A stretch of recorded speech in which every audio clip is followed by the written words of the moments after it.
Outdoors Tribe, welcome to this episode with somebody who I think is incredible, with Lauren Arthur. Now, Lauren, you don't know this, but my daughter is South African bush animals obsessed. Like her, you say, what do you want to do on holiday? She wants to go to the bush. She wants to drive my 4x4, which she does, by the way. She's 4. And she sits on my lap and drives my 4x4. It's cool. And then she spots the animals. And she's a 4-year-old who can do 8 hours in a car driving around the bush, spotting animals. Like, she loves it.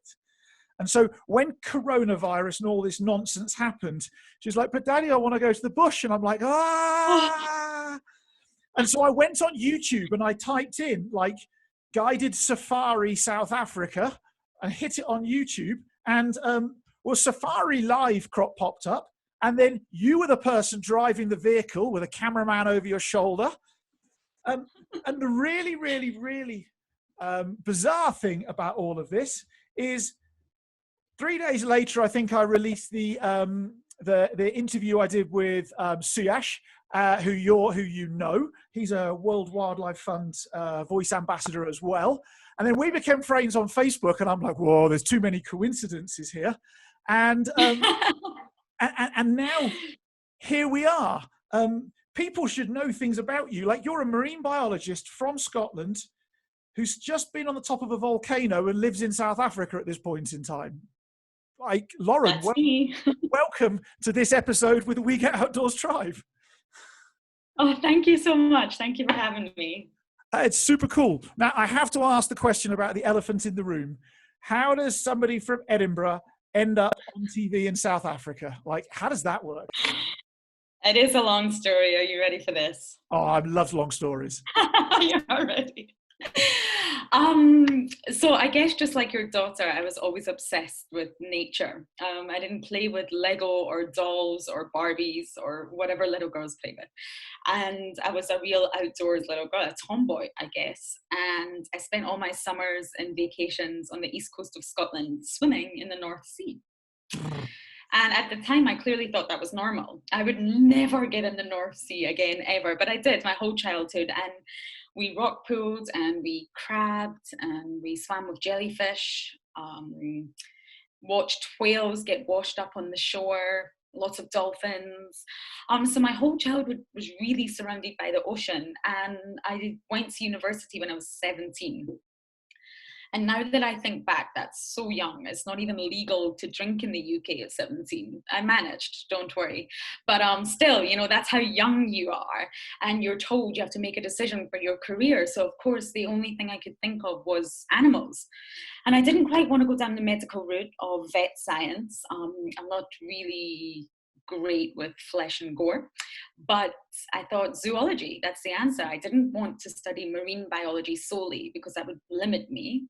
So I decided to study zoology, and it was the most fantastic 4 years, lots of alcohol, lots of parties, but it was a really, really amazing 4 years learning. And I got the chance to go to the Amazon jungle. Wow. Yeah, I lived there in the middle of the Ecuadorian Amazon, and it's the most terrifying yet amazing thing I've ever done. And I actually got interviewed to see if I was eligible. And the tutor said to me, do you have any phobias? It's very important that we know this. And I just took the 17-year-old answer, or I think it was 20 at the time, of just saying, no. And in fact, I had really bad arachnophobia. So I felt so guilty, and I couldn't stop thinking about how I had lied. And I got the place. So on the flight, I actually turned around and said, I need to tell you something. And when I finally confessed, he said, oh, well, you're going to learn the hard way. And I did. I really learned the hard way. Spiders, tarantulas, whip scorpions everywhere. And you just have to suck it up and get on with it. And I think that was the pivotal moment for me where I can do this. You know, I can really, you know, immerse myself in wildlife. And then I decided to do a master's in marine biology. So I guess I got a little bit older and I decided it's the ocean. I spent 8 years working in the Maldives as a really established marine biologist, rescuing dolphins from nets, rescuing mantas, giving mouth-to-mouth and first aid to turtles. It's not nice, don't try it. Regrowing coral from tiny fragments. And, you know, it's the most amazing 8 years. But at the end of it, I realized it's time to move on. And I saw this crazy job advert for a live presenter underwater with Dive Live. And I thought, oh, I'm going to apply to this. I have no idea what they're actually trying to advertise, but it sounds good. And I'll probably never get it. And I got it. So Dive Live was actually the sister project of Safari Live, which is what we used to be called, but we're now a sort of more general term, WildEarth. So I started working for WildEarth way back then in the Caribbean Sea, talking underwater, doing exactly what you see me do now in the bush, but I was underwater. So it was real time. You know, you were with a turtle answering questions to a global audience, but you're underwater. And there was a bit of a Darth Vader effect, you know. But other than that, it was a pretty epic experience. And then afterwards, I went my own way, and the CEO just called me and he said, you know, I think you should come to the bush and try driving a safari vehicle. You know, you've got the zoology knowledge, you've got a lot of wildlife experience. And I just said, no, I can't do that. I am not interested. I'm an ocean person. And then, of course, my CEO, being the CEO, continued to push. And here I am in South Africa, working for, well, Safari Live, I guess. That is super cool. Wow. That is quite a story. That is cool. And I'd imagine that the journey between there is not quite that short and not quite that simple. I bet there's a whole bunch of other stuff. Maybe we'll find out about it. Yeah, there's a lot of stuff there. We'll get there. I used to do a lot of sea kayaking and led a lot of sea kayak expeditions. And I spent a few years with every European autumn in the Sea of Cortez in Baja, Mexico. Oh, nice. I've been there. Yeah, which you probably know is the kind of like the wintering home, I suppose, of like grey whales and orcas. And there's two things that jump out at me from what you've just said. One is seeing the largest pod of dolphins I have ever seen. Like, we sat in our kayaks and watched dolphins like come towards us and go past us for like 45 minutes, and they just kept coming and coming and coming and coming. Oh, that's cool. They call that a megapod. Oh, it was a megapod. Yes, megapod. Like, I'm not joking. If I said there was 1,000 of them, I probably would be like quite close to how many it felt like there was. It was just incredible. Yeah, there would have been. That's amazing. So that was phenomenal. But then when we got to the beach on that day, the one of the guides I used to employ, there's lots of tarantulas on the islands there in the Sea of Cortez, because they're all desert islands. And these guides, you see, you're playing with your hair now, just as I mentioned spiders. I can see it happen. You're like, ah! Like, these guys are picking up tarantulas and letting them run up their arms and across their shoulders. And down their necks. Yeah, they said, Rob, do you want to go? And I'm like, I'm just not brave enough. I mean, I can appreciate them from far now. I mean, I've got really into spiders since being here. I actually have a jumping spider in my bedroom that I'm treating as a pet. I'm not actually touching it, but I'm talking to it. And yeah, I couldn't let them run over my body. Oh, no. Oh, it's just creepy. I'm sorry. It's just not nice. I'm with you. I wouldn't say I'm arachnophobic, but I just... That's it. Oh, it's horrible. It's horrible. So, what do you love most about this job that you get to do? Drive around the bush, be a TV presenter, see loads of cool animals. I mean, what's the highlights of your week? Oh, you know, there's challenges. I mean, it sounds amazing and it is amazing, but there's definitely challenges. And even on the hardest days when nothing's going your way, you know, you're not, the weather's against you, the animals are against you, and the car's against you, and you've forgotten to have your coffee, and it's just not a good day. The animals for me are just everything. I remember watching when it was Safari Live, thinking, all these South African people are talking about the leopards as if they know them. You know, I don't really get this. It wasn't until I got here and I've fallen in love with every single one of our animals. I'm leopard obsessed, I'm hyena obsessed, and I think you just get so, you know, immersed in your characters, and you're able to share this with the world. So it belongs to everyone, and it's a real sort of journey. And when I get comments in my ear, you know, a lot of our viewers are very, very funny, and if we're having a quiet day, you know, the director will tell you a little joke in your ear or a little cheeky comment from one of the viewers that knows you, and it just makes you laugh. And I think, you know, we're all in this together, and it's so real. You know, I love these BBC documentaries, but there's also a part of me that thinks that just didn't feel real. I mean, was this even on our planet? Because they're using the highest of highest technology in remote places, and there's no human. You know, my favorite part of those documentaries is the ends, when you see the behind the scenes and you see the people. That's how they got that shot, and that man was actually there, you know. And I think what WildEarth brings everybody is that there's a human in this sighting trying to share it all with you, and it doesn't always go right. You know, I remember when I first started, I was chasing I was following a lion fight or chasing a buffalo, and I'm trying to keep up with them. You know, we're going to get this hunt live, and it's my first hunt. And so I turned around to talk to the camera, and smack, we went into a tree live and lost the lions, lost the buffalo. I mean, it could not have gone any worse if I'd tried. And fairly recently, I was following our female leopard, who we love very much, and I knew she was going to be tricky, but I'm going to follow her. And all of a sudden, the car just didn't turn, it wouldn't work. And apparently I'd snapped the steering rod. And I mean, I didn't even know a car had a steering rod. I didn't even know what that was, but I do now. And, you know, we lost the leopard, and all of this happens live. So I think for me to just know that I'm not alone out there, you know, there's a whole group of people all around the world watching this, laughing at you, but enjoying it and learning. Like, for me, that's the most perfect thing. And I just try to remind myself when I'm out there and I'm having a really tough day, you know, there's a lot of other people on this journey with me. And I think for me, that's the most amazing part of my job. That's incredible, because the animals are so fickle. Like we've had days and days on end where we've driven around, and like, I don't know, you get excited because you see dung beetles, because you're like, woohoo, we've seen something, it's a dung beetle. And that's like almost the highlight of like your early morning drive, because the animals just appear to be playing hide and seek and you're losing.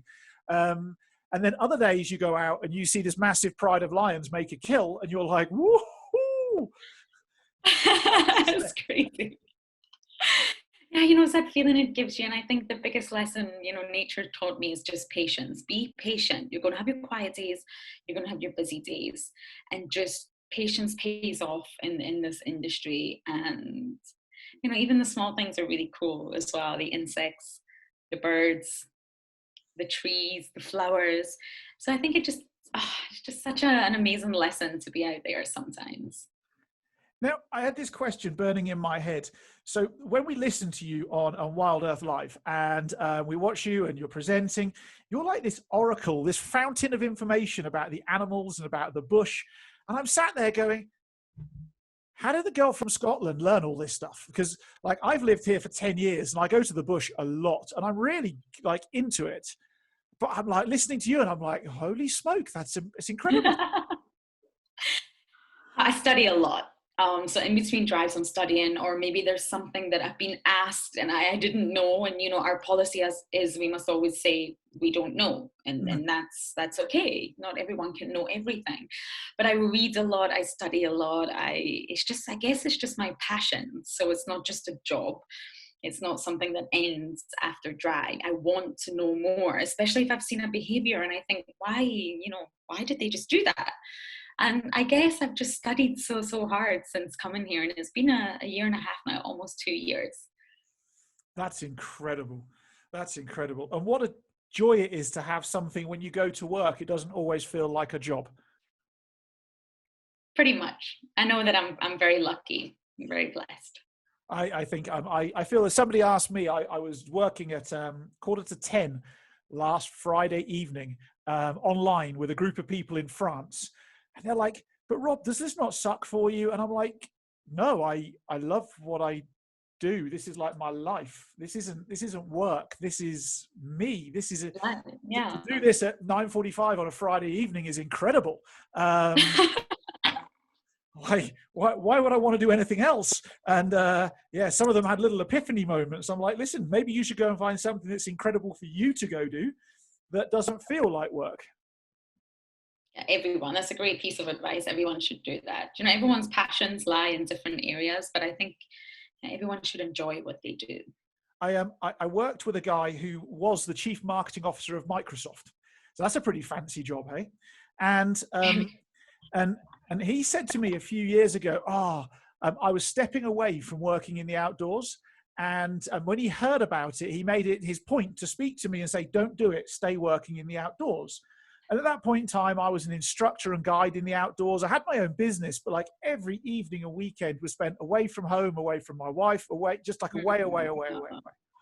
And I'm like, no, I can't do it anymore, Rick. I've done it for this many years, 15 years. I just can't, like, time for a change. And he said, you'll regret it. And I said, yeah, but if I can't make the money work, I just can't do it. And it's ironic that he was very right, because A, I regret it, and B, I'm now back working in the outdoors again. But you tried it, you know, you would have regretted if you didn't make that switch. Lesson learned. That's it. That's very, very true. So I want to rewind the clock a little bit back to your childhood.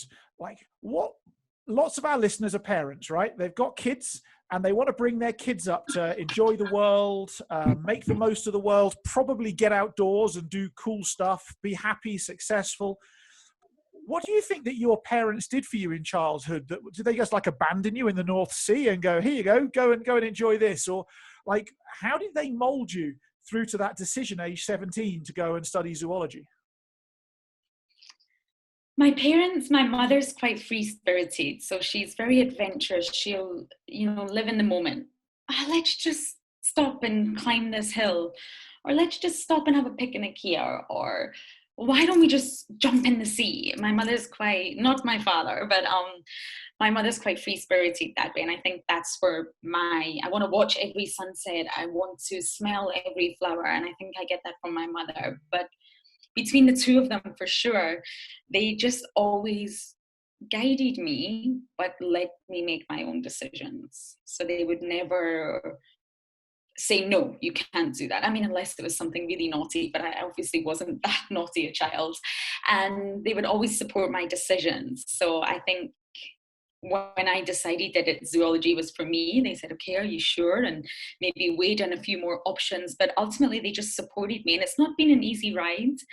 And they've always just been there. Every decision that I make, they trust that I've made it and it's going to be the right one for me. I see a lot of these TV shows and with these controlling parents, and I just think your child's going to be who it's going to be. And you just need to grow with them, not try to control that. And I think that's what my parents done. And I think they did a pretty good job. Yeah, we'll give them a big high five. That's the way forwards. Big high five to Lauren Arthur's mum and dad. I love it. Was your dad an outdoorsy person? Or you mentioned he was different. He wasn't as free-spirited as your mum? He's not an outdoorsy person. He's a very sports person. So he will be outdoors for sports, but not necessarily adventure outdoors, if that makes sense. So we fast forward, and you said you ended up in the Amazon. I want to come back to that. But the Maldives. Now, the Maldives, I have to be honest with you, is on a bucket list of mine with regards to one day I'm going to have one of those 5-star all-inclusive holidays in the Maldives and snorkel and scuba dive, and it's just like but I'm very conscious you've got this small chain of islands that have got 5-star, 4-star, very fancy hotels on them. Like, how do they go about managing the environmental impact of all of that tourism against like all of the coral, the sea life and everything else about it? They hire me. So that's basically what my job was. So each resort, each island, like you said, will have its own hotel. So that's the unique thing about Maldives. You go to is one island, one resort, and they hire me. So I was a marine biologist, but also an environmental consultant. So they would ask me, we want to build this new restaurant here. How's it going to impact the land? How's it going to impact the coral? Is there any way we can relocate the coral, which is possible, to just sort of pick it up as a big job, carry it to another part? Or can we cut down this tree? The answer is always no, but still. And so, yeah, that was part of my job. And most resorts, actually, please let me rephrase that. A lot of the resorts do hire a marine biologist, and as part of the role, the entire ecosystem has to be looked after somehow. Sadly, not all of them do this, and the Maldives is in a very tricky position right now. It lost 90% of its coral in 2016 due to bleaching. It's a really terrible time. I was there, and the marine life's just not what it used to be in Maldives. They struggle due to lack of facilities. It's a developing country and no environmental awareness. It's a really struggling country, and I think resorts in the position that they are in really need to up their game. Some of them do, but it's not across the board. And most of them, I would say, need to up their game and just care a little bit more about the environment before it's too late. It's interesting you mentioned 2016 and the bleaching of the corals. I interviewed some people who have got they're sailing around the world. They've got a YouTube channel, and they were in the Mediterranean when I interviewed them, and they were talking about like the lack of sea life in the Mediterranean. When they were kids, they remember going fishing, and now there's no fish. And then I've got somebody else I follow on YouTube. So this isn't like hard data about somebody I know, but they were also talking about like the Pacific Isles and corals being bleached there and disappearing. And I wonder, is it coincidence that in the same like 5 to 6 year window that so much bleaching of coral has happened in so many different places in the world? Or is it global warming, or is it pollution, or is it just a natural cycle? What do you reckon?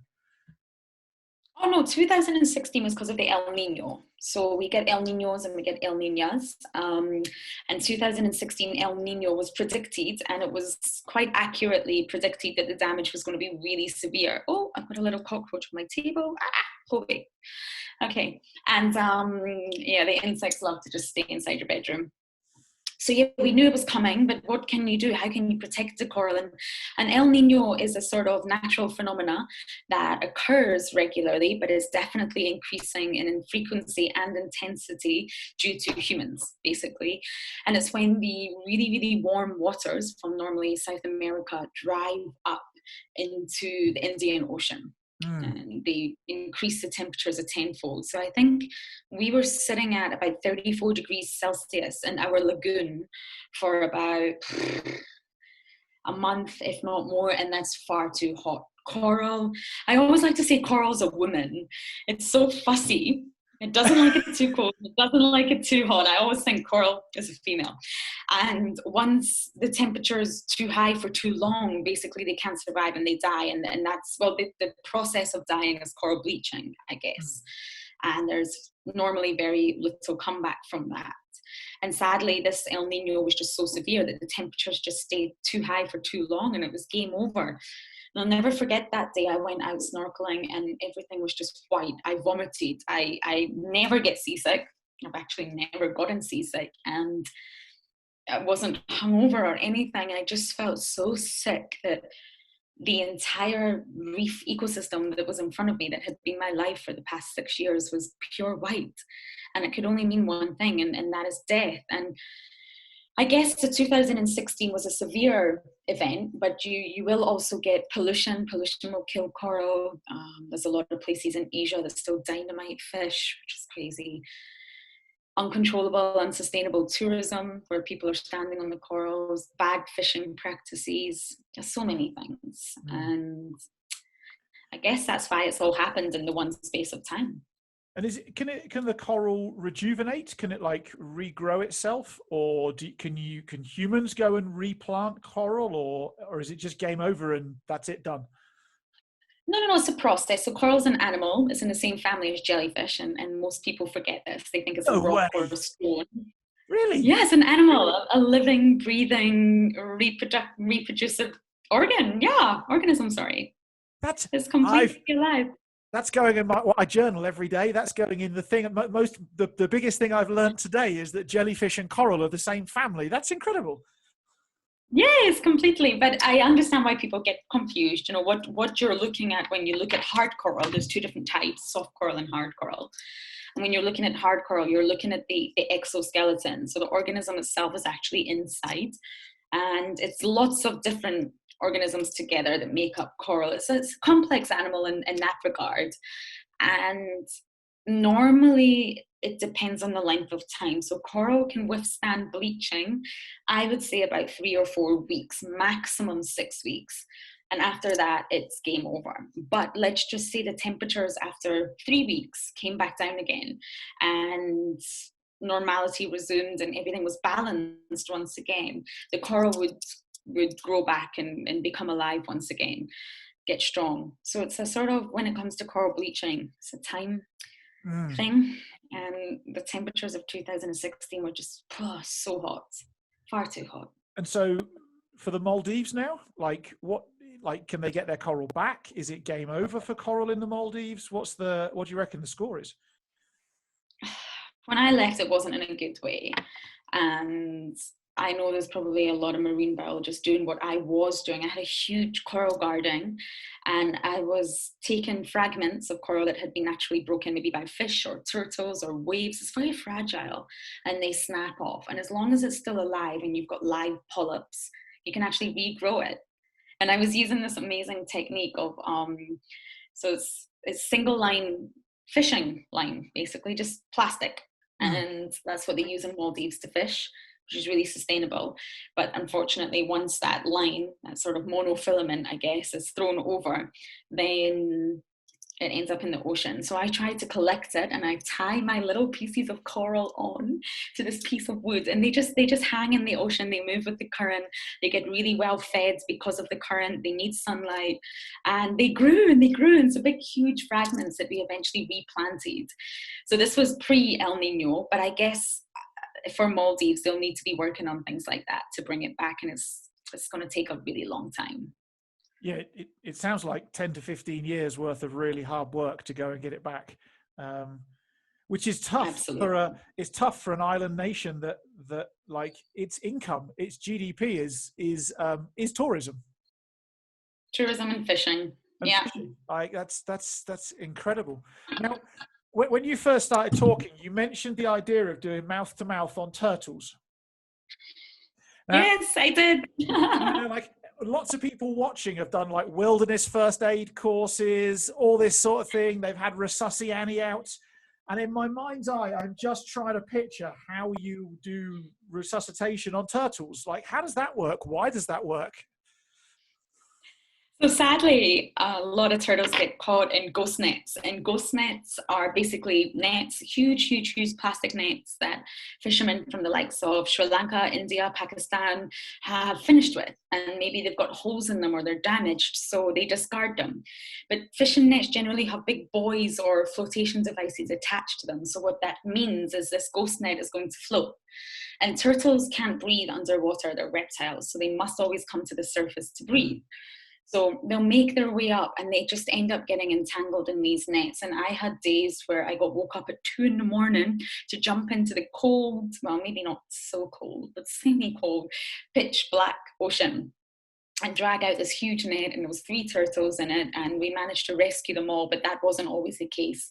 A lot of them we had to operate on. I wasn't the one that did the operation, but we all sat round and stitched back on flippers. There was one that I found that had a huge fishing hook in its neck, so we actually took it to the human hospital rather than the turtle hospital, and everyone looked at us as if we were crazy, but we put this turtle in an x-ray machine, and the hook was just missing the esophagus pipe, so it meant we could operate. So we got the hook out and we released her. We never ever saw her again, but her name was Ali, but we released her. And yeah, you can do first aid on them. So if they're really struggling, you can actually, the underside of the shell is called the plastron, and there's a specific place where the scutes meet that you can actually pump for a heartbeat. It's not easy. I mean, you have to know where you're going with that, or it's going to be bizarre. And you can just open their beak, which is really, really sharp. They can do some serious damage. I mean, they could tear your lip off with that beak. And you can hold it open and just blow air like you would a human. Oh, yeah, I know it sounds really bizarre. Yeah, you're taking me to a place where I'm lost for words. And if I'm to be truly honest with you, I'm not very often lost for words. In fact, shutting me up normally is quite hard. And I've seen people do like resuscitation on cows and sheep when they're born. And yeah, turtles. It's a new one to my list of something to, I don't know, maybe not even take part in one day. Yes, it's something, you love that animal so much, you just do it. You don't even really think about what you're doing. But to someone walking by, that must have looked very bizarre. Yes. Now, did you have any moments when you're there, you're in the Maldives or the Caribbean, I suppose, any moments where you met some of the larger of the sea creatures who where you maybe had a near miss or anything like super exciting you can tell us about? Sure, yeah. I've swam with a lot of whale sharks, and they're the largest fish in the ocean. Of course, whales are mammals. And I swam with them in Maldives, but they're quite small in Maldives. And I also went to Mexico, and that's the largest aggregation of whale sharks in the entire world. So they come for the whale spawn. And a speedboat just takes you, drops you, you're in the middle of the ocean. And at the point when I was visiting, they had 70 whale sharks. You're surrounded. I mean, they can't harm you. They've got no teeth. But if you were to maybe get hit by that tail fin, that could probably knock you unconscious. So it's eerie knowing that these huge animals are around you. That was in Mexico though, and I've told this story quite recently, but I tell it all the time because it was a massive lesson for me. I probably was full of bravado and very, very confident. There was a manta that was entangled in fishing line, and mantas happen to be my favorite animal in the world. I've studied them extensively. I've spent a lot of time with them. I've ID'd them.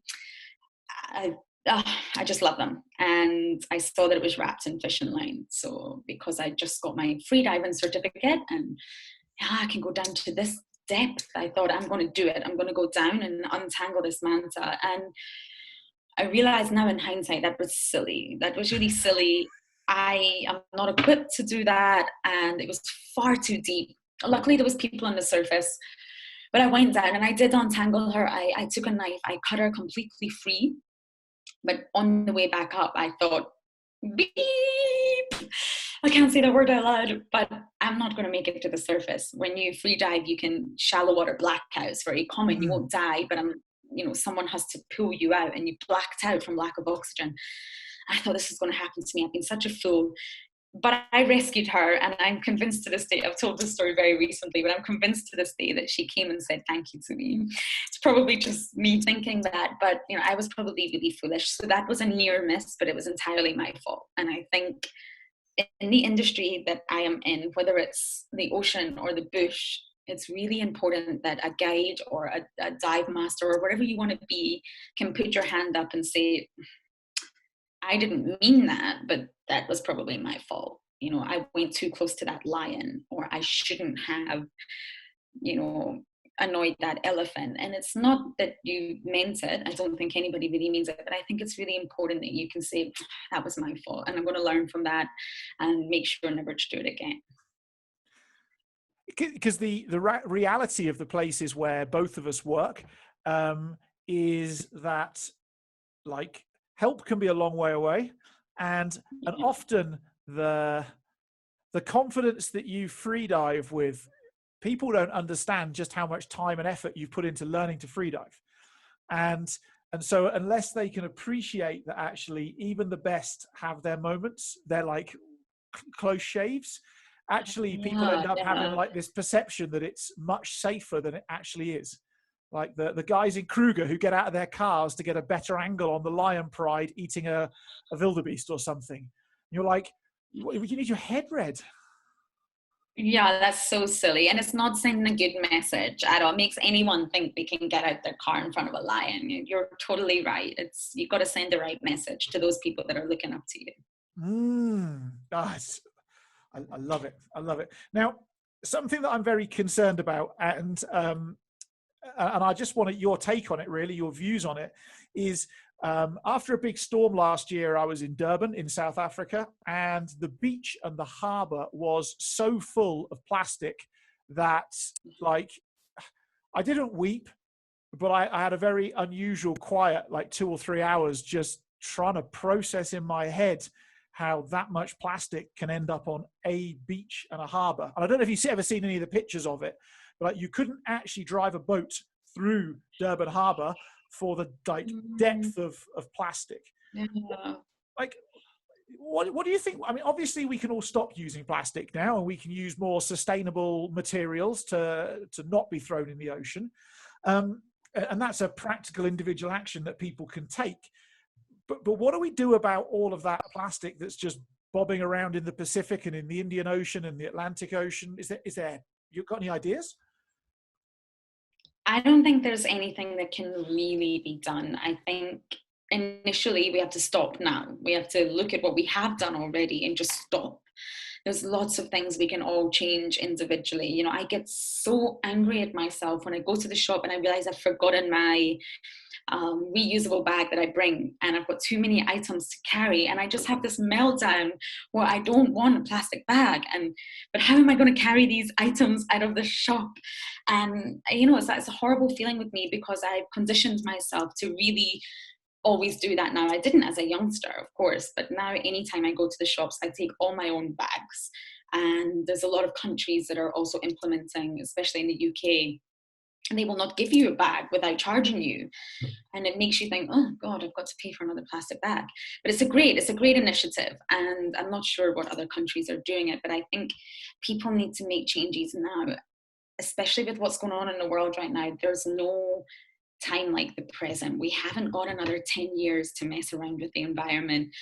And in terms of cleaning it up, I think all you can do, a lot of divers out there, organizations, are really trying, especially PADI, you know, the diving organizations are really trying to clean up as they go.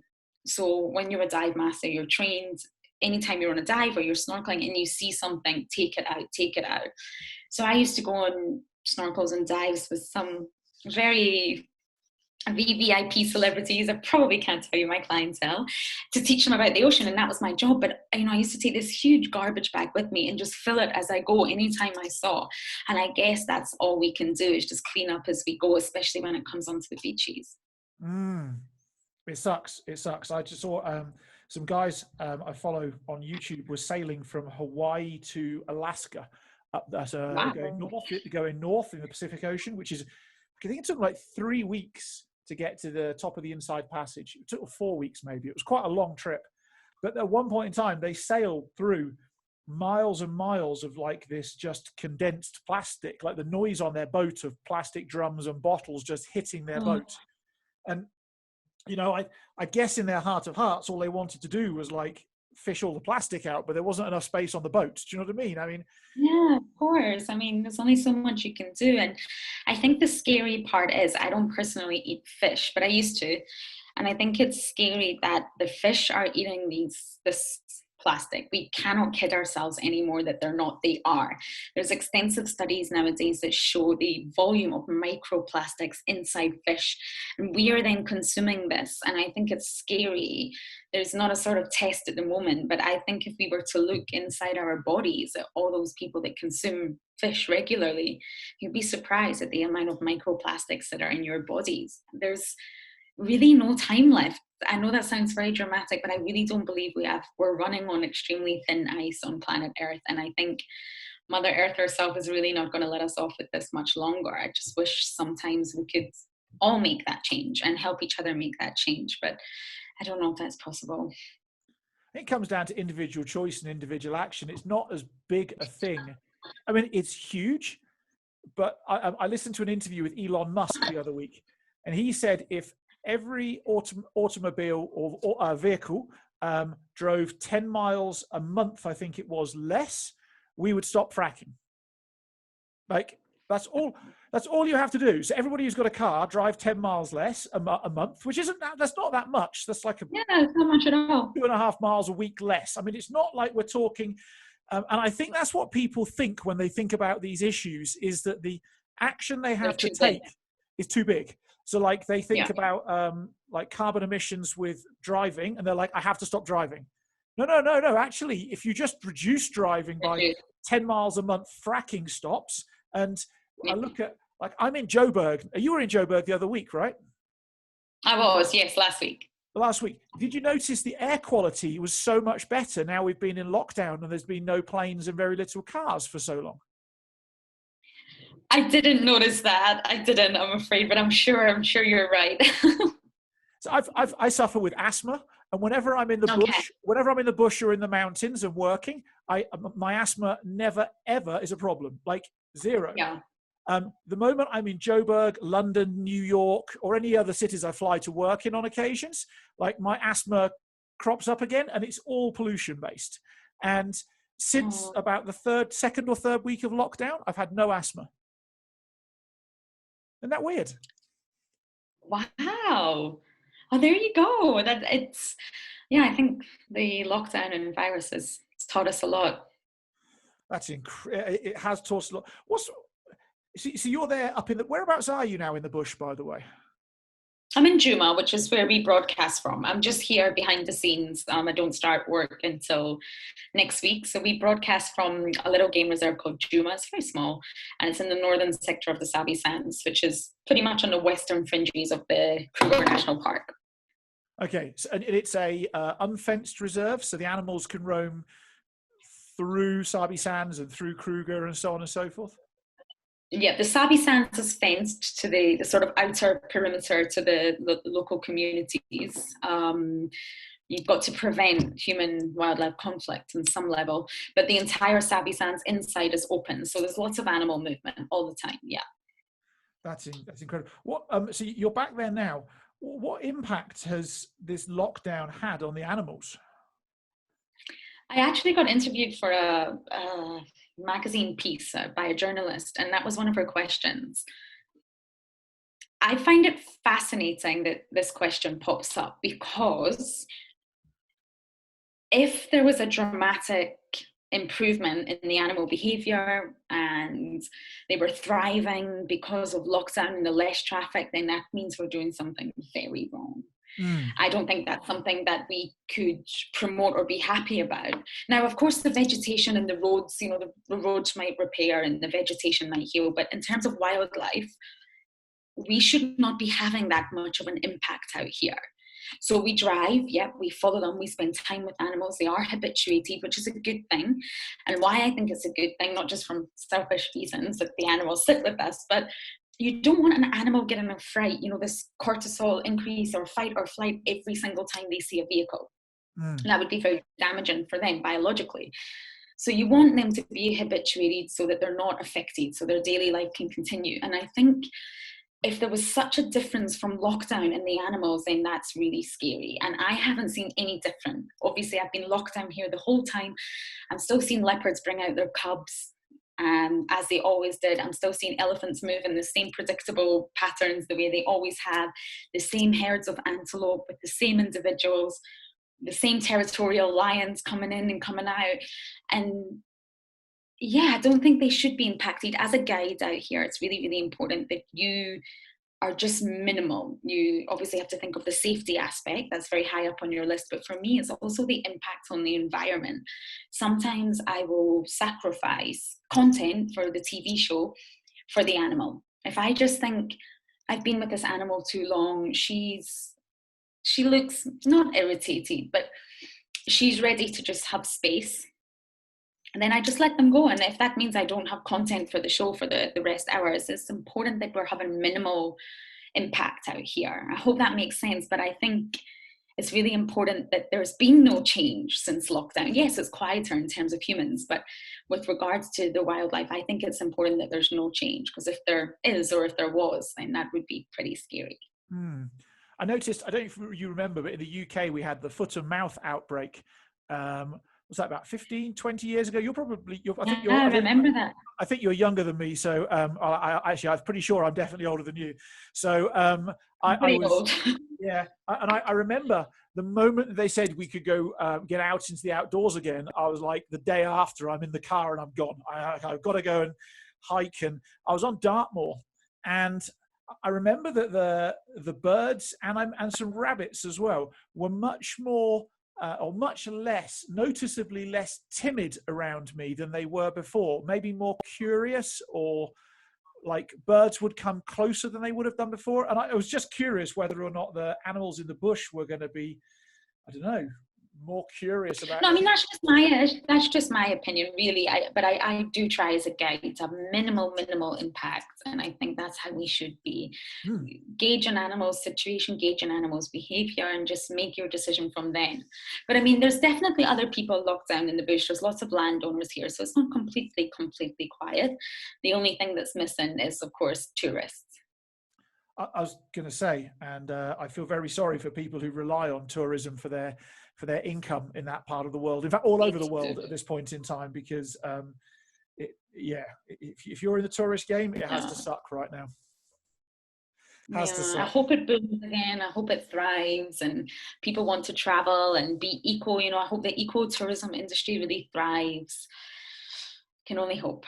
We can. Now, you mentioned earlier that you get to know the animals. Like, I think you even mentioned a name for one of the animals in the area where you are now. When you go out and it's like dark, it's cold in the morning in the bush, and you've got your cup of coffee with you, and you're going out in your probably is a Toyota Prado or a Hilux or something like that. You're going to go off in. What's the one animal that you hope that you see? Leopard. Leopard. I became obsessed with them. I can't explain it. And I think it's just that you get to know them, their names, their history, their lineages, where their parents are, the routes that they like to take, their territories, you just really get to know them. And it's not just me. I drive out there to find them for everyone that's watching. But you really do. You get to know them so well. And yeah, leopards and hyenas, I think for me, they just really excite me. Lions, not so much. We interviewed Kim Woolhunter. Do you know Kim Woolhunter? We interviewed Kim. I know of him, yeah. One of him 2 weeks ago, I think it was. And he obviously walks with leopards and plays with hyenas. And you should go listen to his interview.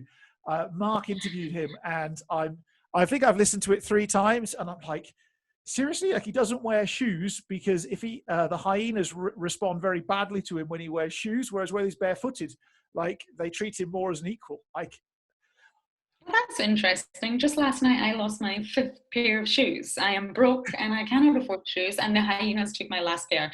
I have lost 5 pairs of shoes to the hyenas, and it's my fault. I keep leaving them outside. But as you know, I worked in Maldives for 8 years, and it's a strictly Islamic Muslim country, and it's a policy, you must leave your shoes outside. So it's just ingrained in me to never ever enter a room with your shoes on, which is a great idea. It's fantastic. I love it.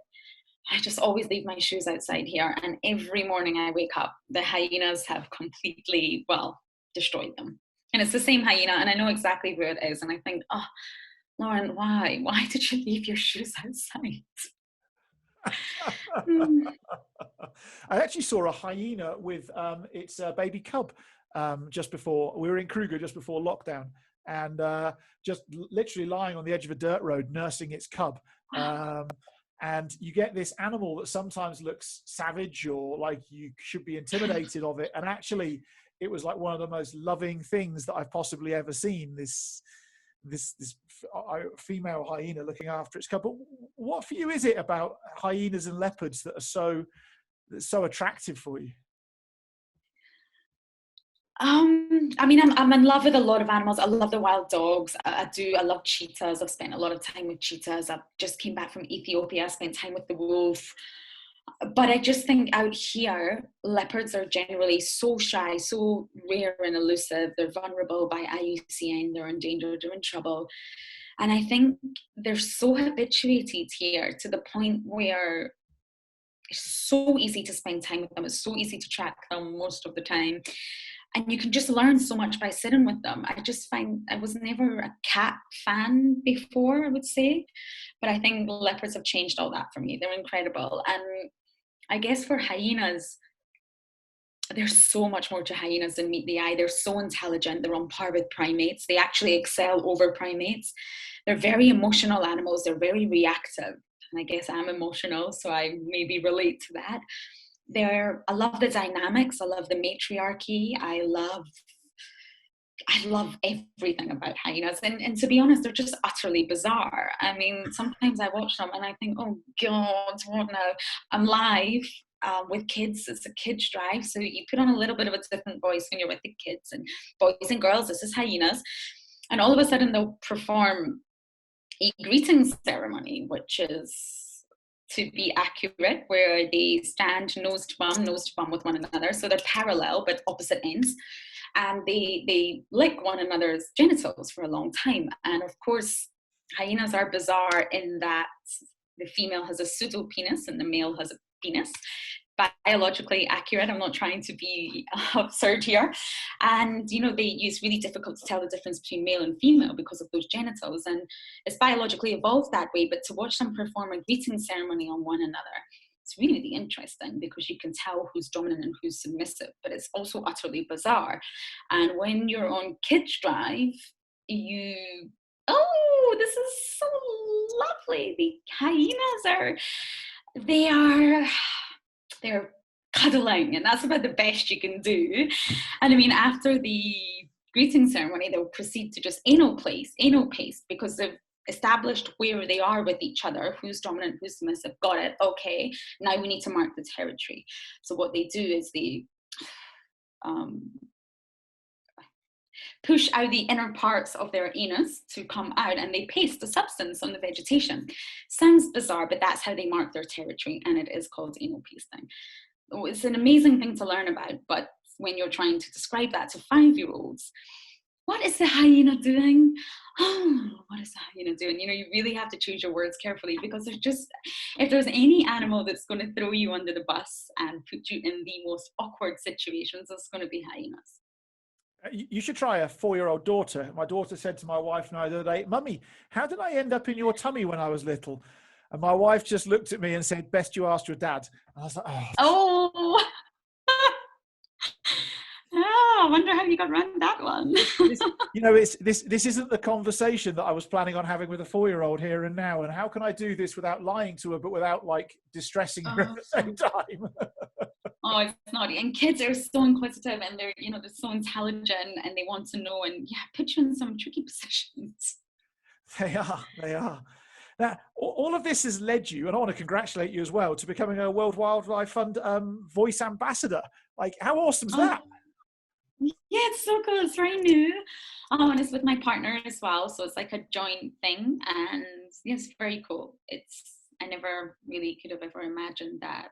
We'll be releasing a series very soon on their platform. So it will come out on their platform, I think maybe in the next 2 months. So it's very exciting. So, just take me back. How do you get to become the ambassador for the WWF? I mean, in terms of wildlife and the outdoors, it's arguably one of the biggest, most credible bodies on planet Earth. How does that happen?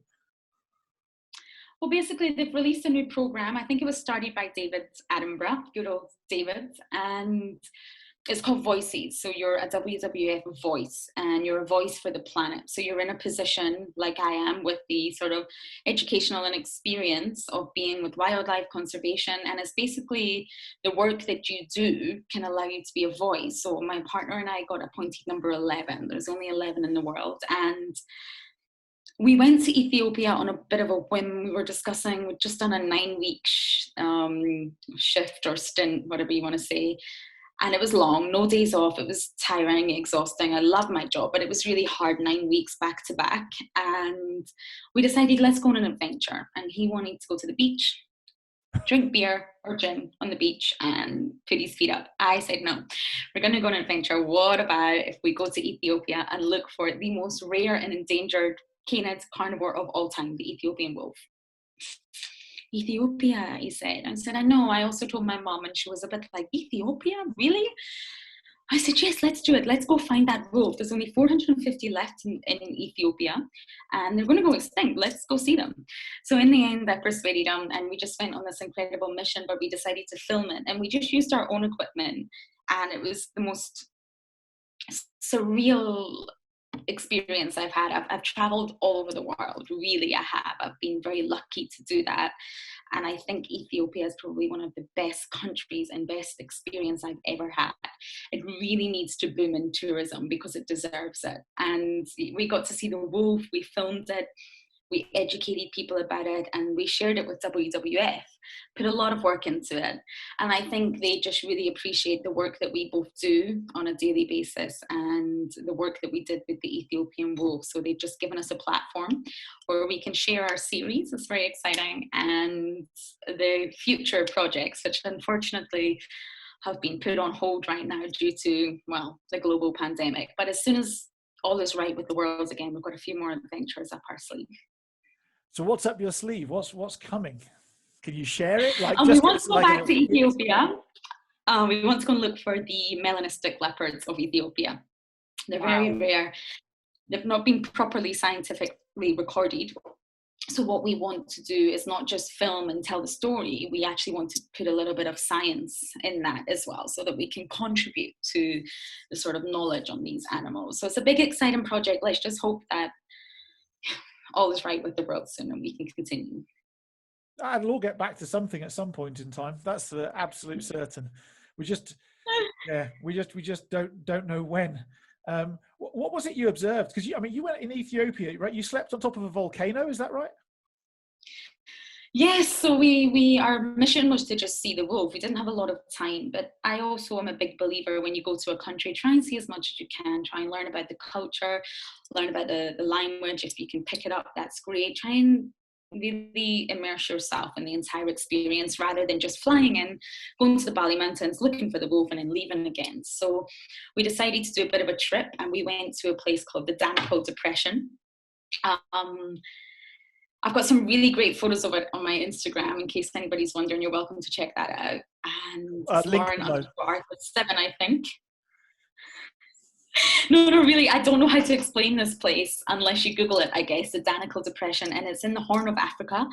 And it's where 3 tectonic plates have merged and therefore created a really unique landscape with volcanoes, but also the lowest point on Earth. So it's said to be the hottest, deadliest, and lowest place on Earth combined. Marvelous. The temperatures can reach up to 55 degrees Celsius. And there's no life. There's no wildlife. And it was so bizarre to see this. And there's no flies, there's no insect, there's no butterflies, birds. There's no life, there's no vegetation. It is just this hot, arid, sulfuric, volcanic desert. And you'll see from the photos, but it's pink and yellow and orange and green. It's like someone's just painted it with neon colors from a sort of old school discotheque. And it's just the most bizarre place I've ever been. And during that experience, our guide said to us, there's an active volcano up there. And I said, yes, I can see that. There's smoke coming out of that volcano. Oh, we're going to climb it. And I thought, okay, that's cool. So it's getting darker and darker, the sunset, we're climbing up this volcano. It's getting harder to breathe, the altitude and also the fumes coming from the volcano. And we get to the top and there's this enormous crater and you can actually just hear the lava. You can't hear one another because the lava is just churning and you can't actually look down. It's almost like Lord of the Rings. And it's just this burning orange lava churning over inside. And you have to wear a mask and you take the necessary precautions. And our guide walked about 200 meters away and he said, we sleep here.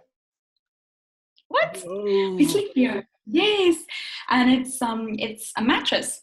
It's a really thin mattress, no mask, no pillow, no duvet, no cover, just a camel farting the whole night. And you're lying on a mattress listening to the churning lava of an active volcano, a farting camel and the stars. And really, it was surreal. I still pinch myself and think that even happened, but yes, it did. That's incredible. Did you sleep? did actually. You know, my partner and I, we just looked up at the stars and we thought, this is amazing. I really wish I could tell everyone to go to Ethiopia and do it. Oh, it was just, we're sitting in the middle of nowhere and we kept getting asked, where are you? And I have no idea. We're just in the middle of this place in Ethiopia called the Afar region, and we're up a volcano, and that's it. I don't have any more knowledge. And, you know, it was so adventurous and it was so last minute on a whim, and it's just the best thing I've done in a long time.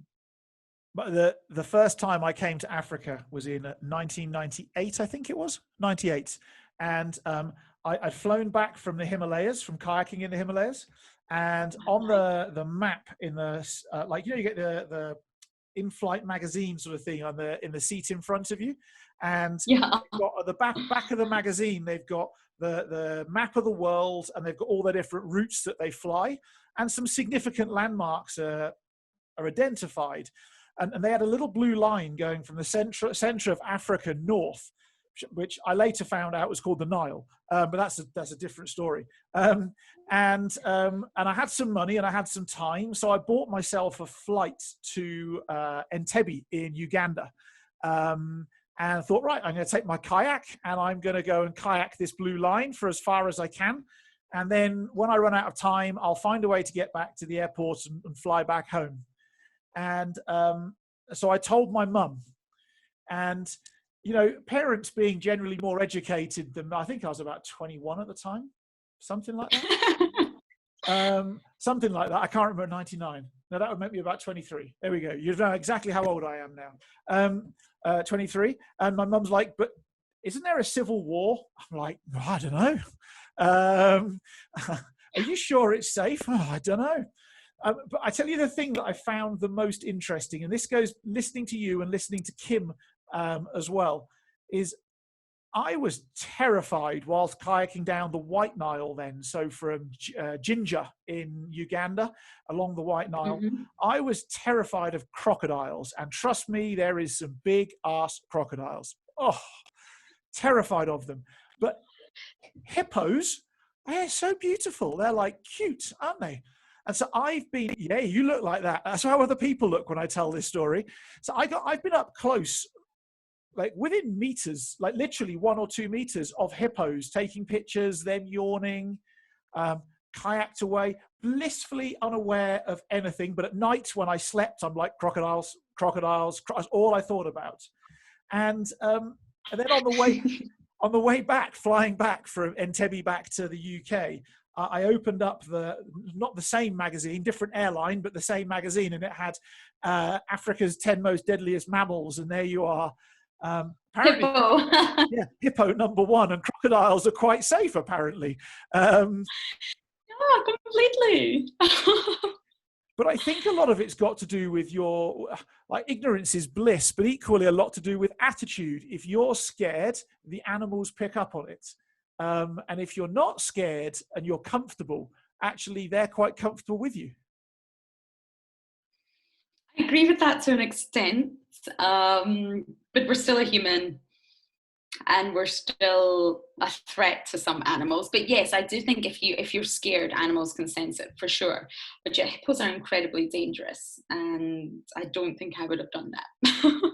Right, just young, naive ignorance is like, I'm a I was a professional kayaker. So you could ask me any question you like about kayaking. I can give you the answer. Ask me questions about animals in Africa. I'm like, I don't know. It's just a blue line I'm following in Central Africa.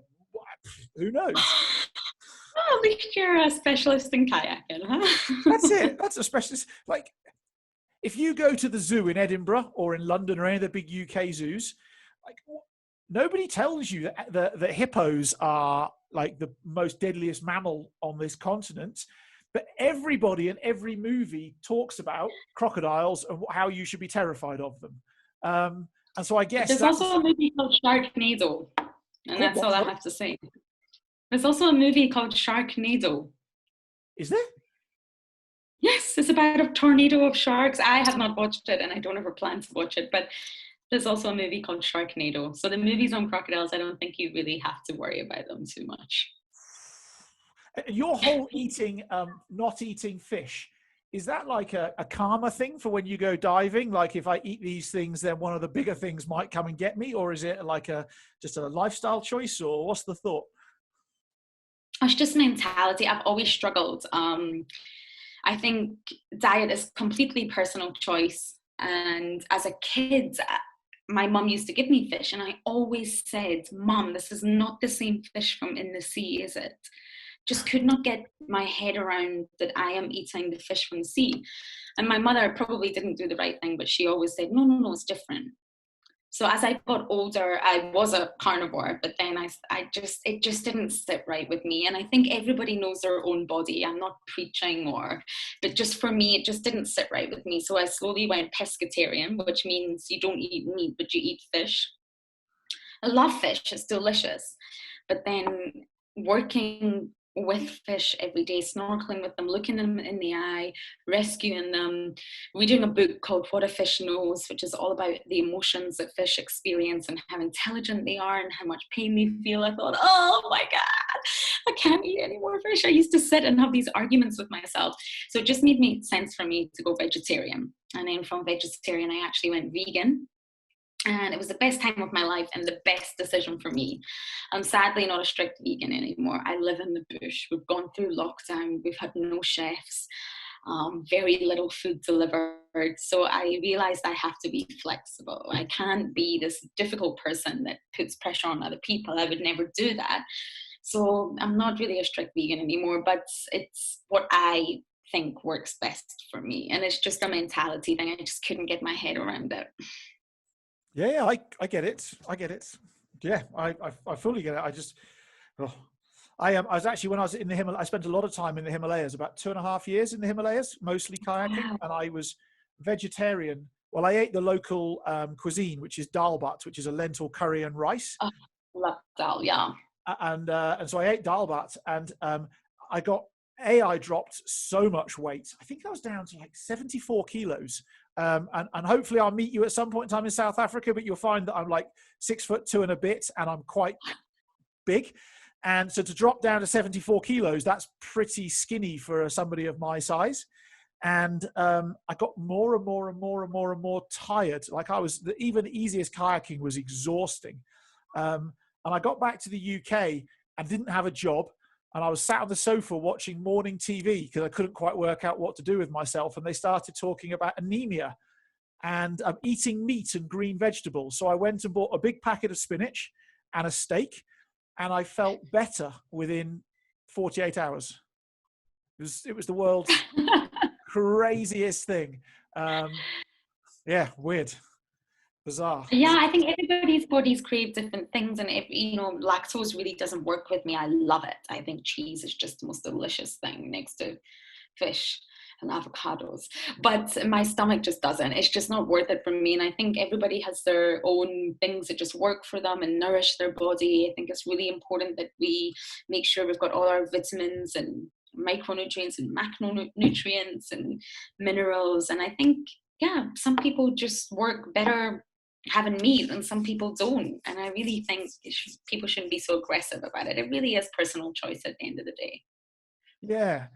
I find it very fascinating how people struggle to observe the world about them and their own bodies as well. Like when you're in the bush, I'm sure you've driven around Kruger and you've seen the little little Volkswagen Polo full of tourists, probably from Europe. And you look at how they're driving and how they're engaging with the animals, and you think if you just sat back by 50 meters and watched for like 5 minutes, you'd pretty quickly work out whether that's a grumpy group of elephants or whether that's a chilled group of elephants. Like they tell you, don't they? And equally with your body, like as you're saying, you can feel what milk products do to your insides, and when you have them you feel one thing, and when you don't have them you feel another thing. And I just wonder why, I don't know, I have this debate like what's not taught at school, and I kind of think that level of observation should be something that we're taught at school, because you can be so much healthier and happier in the world if you can actually observe what's going on about you and then make appropriate steps based upon what you've observed. 100%, 100%. And I think people should just be more, we're very detached. I even noticed it in myself, that we become detached from moments, from situations. We're always so busy on our phones, and we've just removed ourselves from so much nature, including our own bodies.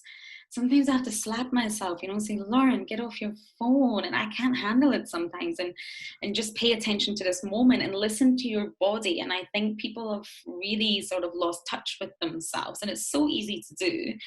But I think we need to say, okay, this is what my body needs. This is what my body wants. And just be a little bit more caring towards yourself. I've taught a lot of guides and leaders and coaches in the outdoors. I mean, we're talking probably over 4,000 at this point in time, who I've trained. And one of them on a training course once told me a story about how he was hiking in, and it's either Idaho or Montana in the US on his own. And he was hiking with a backpack on, and he had his iPhone with his earpieces in, listening to music as he was hiking, and something didn't feel right. So he just turned the music up louder and kept on hiking, and something still didn't feel right. So he turned it up louder and then went faster. And eventually, there's only so much loud and so much faster you can do before it all becomes a bit too much. And he stopped and sat down, and he used yards. So he said about 30 yards behind him on a fallen over tree, there was a mountain lion with its front paws on the tree staring at him. And he swears that the funny feeling that he had was actually this mountain lion had been following him for quite a while. And it was the engagement with the music that was making him less safe, I suppose, because he was just so wrapped up in it. Oh, I mean, we were allowed to go running here. It's my favorite thing to do on a daily basis. We have an open clearing called Quarantine, and it is wild, and anything could be around, but the guides are allowed to run, but we're not allowed music. And it's a case of, you must always be listening, looking constantly. And I have to make sure that I do, because sometimes when I'm running, it's my therapy and I go off into my own tangent, but you can't afford to do that.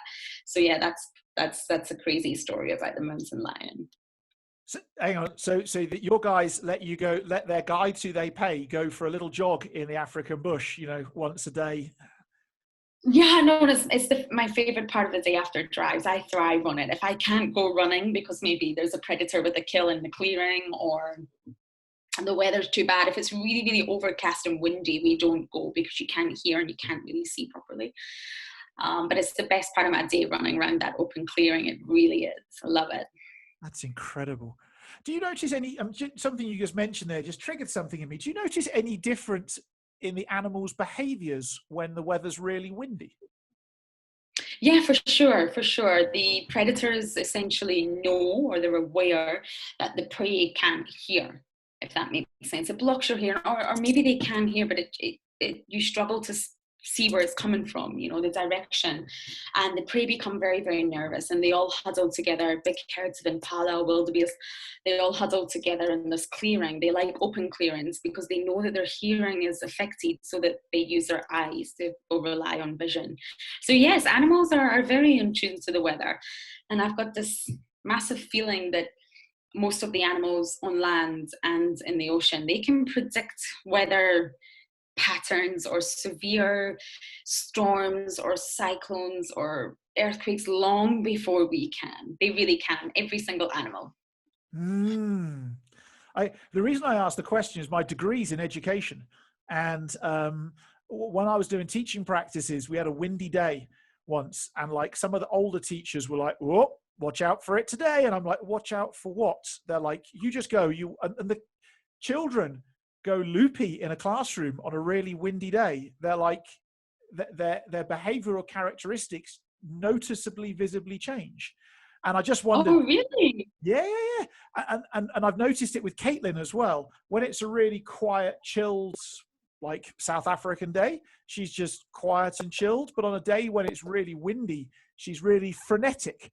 And you'd almost say hyperactive, even though it's not. That's not sugar induced. Do you know what I mean? It's just Yeah.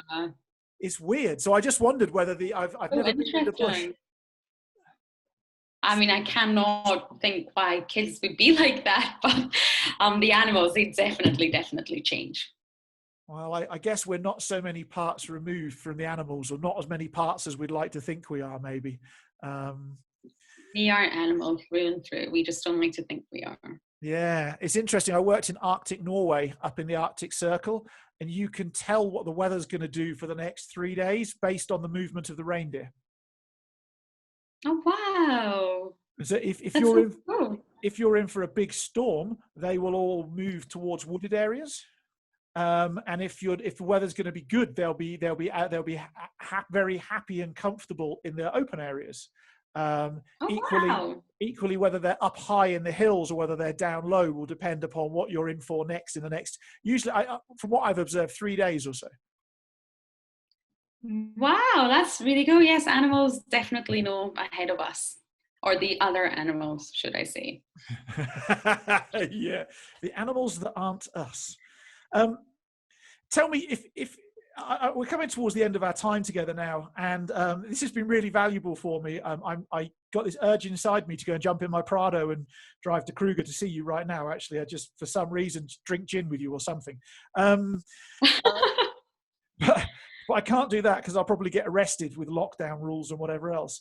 But what do you think the next big thing is for you, for Too Wild, for the Voice Ambassador, for Earth, for Safari Live? What's the next big thing on the horizon? I basically want to keep doing what I'm doing on a bigger scale. I remember so clearly the day that I was a marine biologist in Maldives, living the best life, and I was really frustrated. I'd taken out a very high-end, famous British family to snorkel, and I'd specifically told them all, you're not allowed to touch. Please don't touch anything for your own safety and for the safety of the animals. And I specifically hammered it through, do not touch the turtles. And they did. And I shouted at them. And this is probably your most famous family in the UK. That's all I can say. And they actually turned around and said they loved me for that. They absolutely loved that I treated them completely normal. And I shouted at them for touching the turtle. But I was frustrated, and I was frustrated at losing my coral. And I remember sitting on a little platform, small little platform that looks out to the ocean with nothing in the way. And I just said, universe, I need to educate on a bigger platform. I know things about the ocean based on everything I've studied and read and everything I've witnessed. I want to teach people. Knowledge should not be internalized. It should be shared. There's no point in knowledge if it's not shared. And, my career just led me to being on this platform. And I feel so lucky that I got here. And I want to keep going on missions. I will always work for WildEarth, I guess. And I'll keep going on missions with Too Wild, providing content for WWF on the things that people really don't know. There's a lot we have to learn out there. We know a lot. We've came very far, but there's still so many undiscovered places. And the problem is they're being destroyed quicker than they're being discovered. And I just want to do anything I can to continue to be the voice for those that don't have it, I guess. That's super cool. If you could teach the people who are listening this one thing that would make a profound difference for the world, what would it be? In terms of wildlife, you mean, or in terms of general? God, anything you like. The floor is yours. I think we touched on this earlier, but you mentioned it. I think people really don't think that they themselves, as a single human, an isolated human, can make a difference. The problem's so much bigger. How can a person in Scotland, for example, save the African wild dogs? They love them, they want to save them, but how? Let's just forget about them. Or how can a person sitting in Scotland save the plastic? They save the animals from the plastic in the ocean. And what I would just like to say to everyone is you really can make a difference. And it can be as simple as, an example for me is, let's end plastic straws now. Everybody, let's just never, ever purchase plastic straws for any reason. There's so many alternatives. There's paper, there's bamboo, there's glass, there's all sorts. I carry a metal one, a stainless steel one with me everywhere I go. I've got quite sensitive teeth, so I like to drink through a straw, but that doesn't mean I'll ever use a plastic one. I get really upset if someone tries to give me a plastic one, because it's a problem that we can all solve. The companies that produce plastic straws, just start producing the alternatives, or start producing something else. Let's just end it now.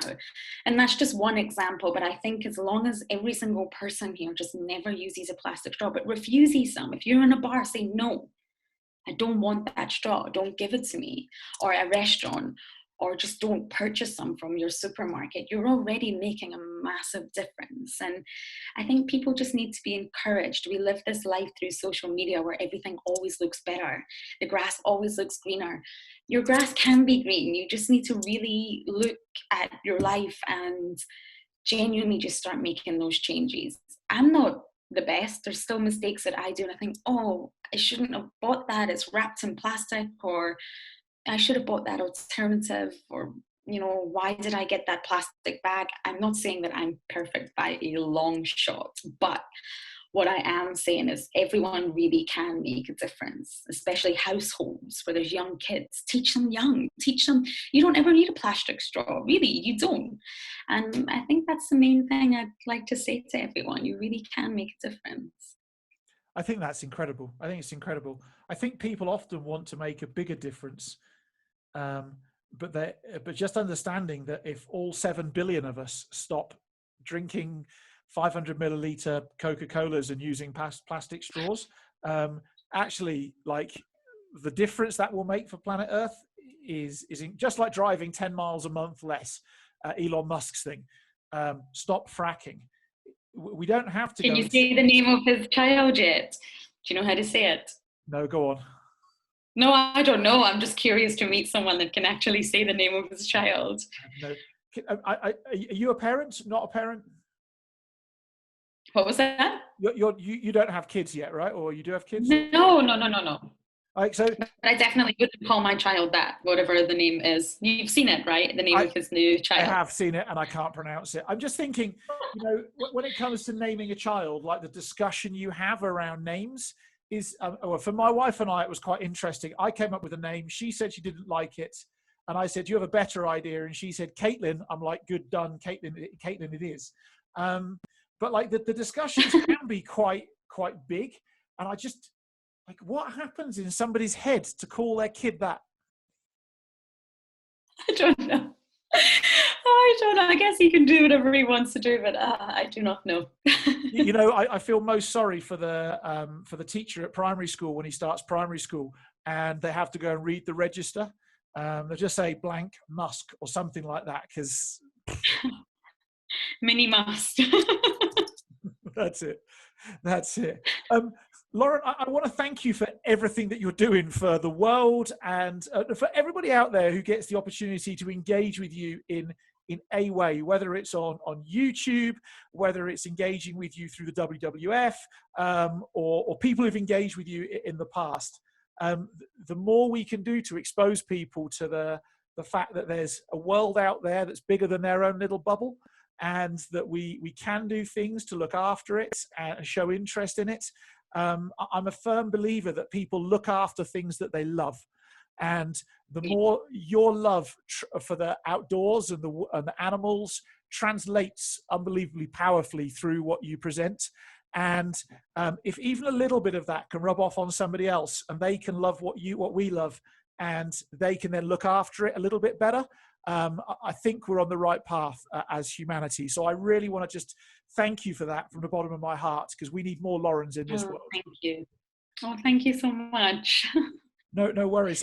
Listen, please don't tell people what your email address is, because you will be stalked for, we had one guy, he's had like 300 emails so far from people. So if people want to connect with you, follow you, ask you a question, support you, where's best for them to find you?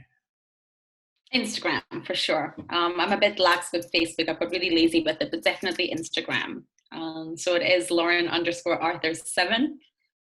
And yeah, I always get back to people, and Instagram's the perfect platform.